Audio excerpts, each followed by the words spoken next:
दोस्तों जब मैं ये वीडियो बना रहा हूँ 6 बजे के आसपास शाम, तो यूएस का सीपीआई डाटा आ चुका है। और अच्छी खबर ये है कि यूएस में जून महीने में महंगाई दर उतनी आ गई है जितनी मार्च के समय थी, यानी यूएस और ईरान के बीच में जब युद्ध शुरू हुआ था। 3.5% पर आ चुके हैं और मई में ये करीब 4.2% थी, यानी काफ़ी गिरावट आई है।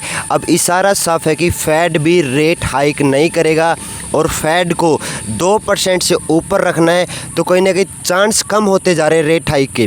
2% से ऊपर है तो रेट हाइक होगा, लेकिन अगर 3% के आसपास भी महंगाई दर चली जा रही है तो फेड रेट हाइक नहीं करेगा। और ये पॉजिटिव सिग्नल है क्रिप्टो के लिए जो यहाँ पर ट्रेडिंग कर रहे हैं। बाकी इसी न्यूज़ पर यार एक छोटा सा लाइक कर दो, चैनल पर नहीं तो सब्सक्राइब कर दो। हमारे 2200 सब्सक्राइबर होने वाले, तो फटाफट सब्सक्राइब कर दो यार। कुछ और क्रिप्टो अपडेट्स की बात करते हैं, लेकिन जो एक और ब्रेकिंग न्यूज़ आ रही है वो ये आ रही है, ट्रंप जो है स्ट्रेट ऑफ हॉर्मुज़ से जितने भी जहाज़ गुजरेंगे ना उन पर 20% फ़ी लगाएगा। अभी 20% फ़ी क्या है और क्यों लगाने जा रहा है? तो ट्रंप ये बोल रहा है कि देखो भाई साहब, ईरान तो रुकेगा नहीं, कुछ ना कुछ जहाज़ों को हमला करते रहेगा। अभी भी हुआ था कल परसों भी, जिसमें इंडियन जो एक बंदा था जो उस शिप पर सवार था उसकी भी यहाँ पर डेथ होगी। लेकिन अब यूएस बोल रहा कि हम उनको सिक्योरिटी देंगे, उसके बदले में हमें 20% फ़ीस चाहिए। यानी अगर $100 मिलियन का तेल यहाँ पर एक जहाज़ से जा रहा है तो $20 मिलियन की वसूली अकेला यहाँ पर यूएस करेगा। तैयारी में है, लेकिन ईरान उसको ये करना नहीं देगा। और अगर जहाज़ $20 मिलियन वो पे नहीं कर रहे हैं फ़ी, तो सीधी सी बात है यार कि वहाँ से जहाज़ नहीं गुजरेंगे, फिर दुनिया की अर्थव्यवस्था पर असर पड़ेगा। लोग यहाँ पर रिस्की एसेट बेचेंगे और उसका असर क्रिप्टो पर भी पड़ेगा।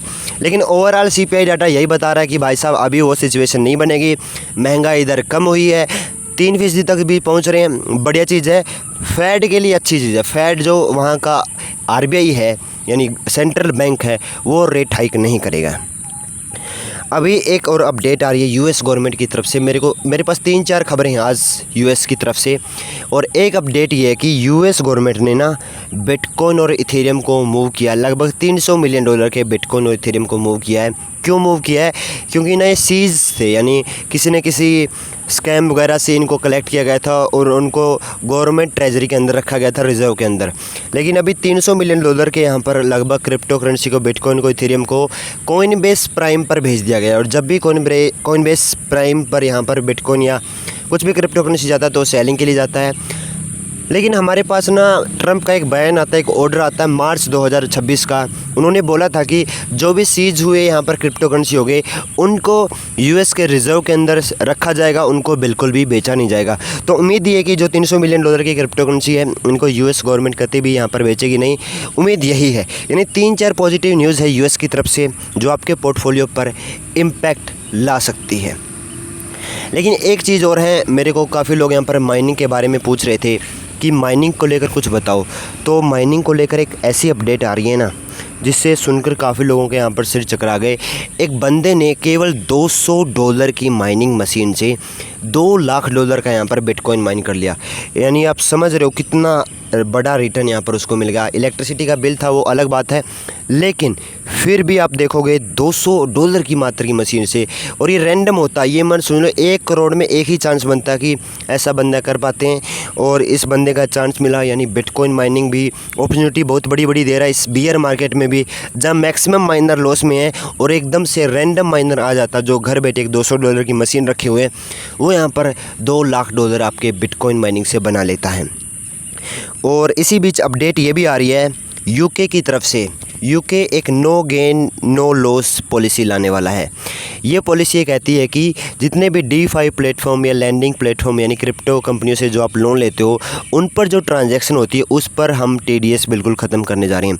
इंडिया में आप देखोगे 30% टैक्स के साथ में 1% TDS है, लेकिन यूके की गवर्नमेंट में जो भी वहाँ का TDS लगता है यानी ट्रांजैक्शन पर जो टैक्स लगता है उस टैक्स स्लैब को बिल्कुल यहाँ पर ख़त्म करने की तैयारी में। ये भी एक बुलिश सिग्नल कहीं ना कहीं क्रिप्टो करेंसी के लिए है। और दूसरा बुलिश सिग्नल साउथ कोरिया की तरफ से आ रहा है।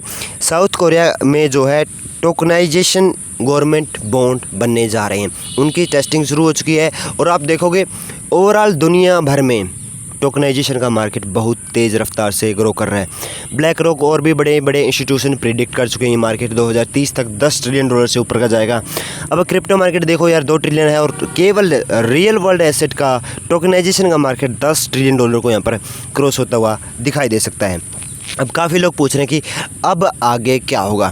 अब आगे ये हो सकता है कि जो उम्मीद थी फेड रेट कट करेगा, वो उम्मीद धीरे धीरे धीरे धीरे कम होती जाएगी, और जैसे जैसे वो धीरे धीरे कम होती जाएगी, मैं बोला कि रेट हाइक की उम्मीदें कम होती जाएगी, माफ़ कीजिएगा, रेट हाइक नहीं होगी, यानी ब्याज दरों में बढ़ोतरी नहीं होगी। और जब भी ब्याज दरों में बढ़ोतरी नहीं होती तब पैसा लेना सस्ता हो जाता है, लोग पैसा लेते हैं अच्छा खासा और उसको क्रिप्टो करेंसी में या दूसरे एसेट में यहाँ पर निवेश करना पसंद करते हैं। तो ये एक पॉजिटिव सिग्नल था यूएस की तरफ से। आपका इस पर क्या मानना है मुझे कमेंट में ज़रूर बताना सीपीआई को लेकर। बाकी और क्रिप्टो क्विक अपडेट्स चाहिए तो टेलीग्राम पर जुड़ जाओ, लिंक डिस्क्रिप्शन में मिलेगा। बाकी मिलते हैं अगली वीडियो में। वीडियो पसंद आई तो लाइक करना मत भूलना, चैनल पर नए तो सब्सक्राइब भी ज़रूर करके जाना।